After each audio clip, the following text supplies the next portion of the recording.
govendeka gelkî xweş li darxistine Suryaniyên yên Mêrdînê ne navçeya wê ye Midyadê ne çil Suryaniyên Midyada Mêrdînê piştî 5 salan vegeriyan gundê xwe.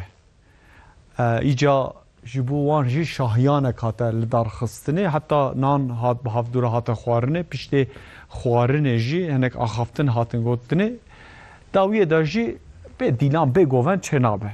Madem piştê 5 salan vegeriyane divê daweteka xweş jî were li darxistinê.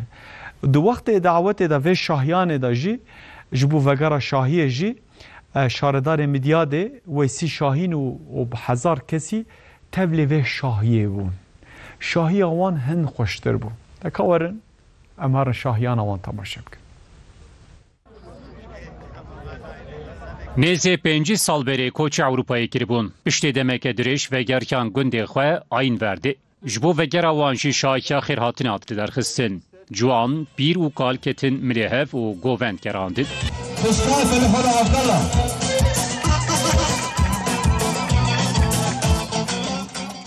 Di şahiyê de xwarin û vexwarinên herêmî jî hatin îkram kirin. Şaredarê Midyatê Weysî Şahîn û nêzê hezar kes tevlî şahiyê bûn. Şahin got, ez bangê hemû Suryaniyan dikim bila vegerin welatê xwe. Sizlerden ricam geri gelin, memleket sizin, bu memleket sizin. Ji nava çil Suryanîkên li welatên Ewropayê vegerkan ser axa bav û kalên xwe.